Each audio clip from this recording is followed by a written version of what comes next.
Bonjour à toutes et à tous, bienvenue sur Soldats du Salut, bienvenue dans une nouvelle méditation le long de la lettre de Jacques, toujours au chapitre 1, les versets 16 et 17. Et après avoir longuement parlé de la tentation, du désir, eh bien ici Jacques nous dit la chose suivante: « Ne vous égarez pas mes frères, bien-aimés, tout don excellent, tout présent parfait vient d'en haut, il descend du Père des Lumières, chez qui il n'y a ni changement ni éclipse. » Donc ici, nous sommes dans la thématique un peu de la parole.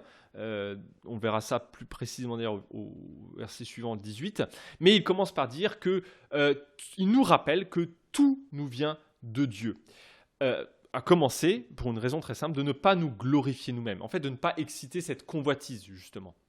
Il veut désamorcer cette convoitise dont on a beaucoup parlé. Je vous renvoie à l'épisode précédent. Il n'y a pas lieu de se glorifier, car Dieu, d'ailleurs, a tendance à choisir ce qui est le plus vil dans le monde, le moins noble, pour rayonner. Rien de ce que nous faisons, de bien ou d'intelligent, n'est, si vous voulez, n'est inventé par nous-mêmes. Tout nous vient de Dieu. Même si c'est par notre désir de création que ça peut venir, mais tout nous vient de Dieu. Et donc, évidemment,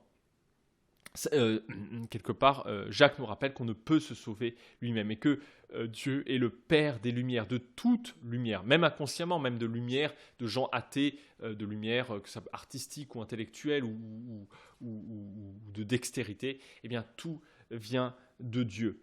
Il est comme la lumière au milieu de la nuit, et ça va d'ailleurs, si nous sommes ses enfants, eh bien, ça va être notre vocation d'être lumière au milieu de la nuit.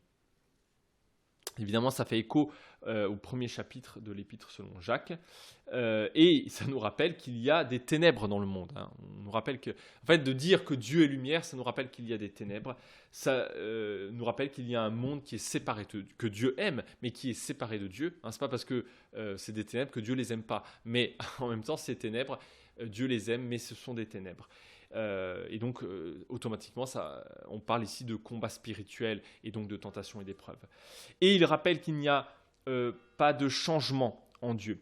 Là où l'homme est plutôt un être inconstant, on a vu ça au verset 6, je vous renvoie au verset 6, l'homme est un animal inconstant, comme une mer agitée, où on a tendance à être esclave de l'esprit du monde. Là où Dieu est plutôt immuable. Alors attention, quand on dit immuable, eh bien, ça ne veut pas dire, pas un peu comme le Dieu des philosophes qui serait une espèce de concept dans lequel rien n'est modifié, qui est immobile, qui est impassible, etc. Non, pas du tout. Nous croyons en un Dieu qui est venu nous voir.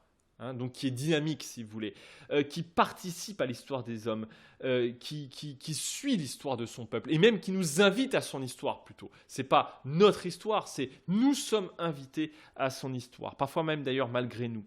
Et on voit dans la Bible un Dieu qui change, on voit des fois un Dieu qui se repent, qui décide, qui va, qui vient, qui change d'avis parfois, qui change de stratégie.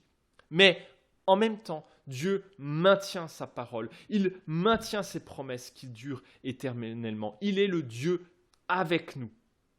Et si vous voulez, sa volonté de nous sauver, c'est elle qui reste immuable. Si vous voulez, son amour au sens de sa volonté de nous sauver, elle reste immuable. Il ne nous abandonnera pas, y compris d'ailleurs dans sa colère. Sa colère est signe de son amour, parce qu'il ne nous abandonne pas. Le pire de Dieu, ce n'est pas sa colère. Le pire, c'est son indifférence. Ce serait qu'il soit indifférent, mais il n'est pas indifférent.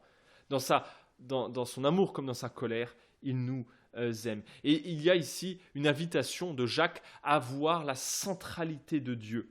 Non pas de voir Dieu à notre service, mais de voir la centralité de Dieu. Et ça nous pose la question, comment vous voyez Dieu ? Est-ce que vous voyez Dieu comme quelqu'un qui vous sert, comme quelqu'un qui tourne autour de votre vie, ou votre vie autour de Dieu ? Et là, il y a évidemment quelque chose de profondément, en fait, un décentrement de votre vie. Notre vie doit être théocentrique, c'est-à-dire centrée sur Dieu. Voilà, je vous laisse ici et je vous dis à la prochaine pour un nouvel épisode. D'ici là, restez sang et feu.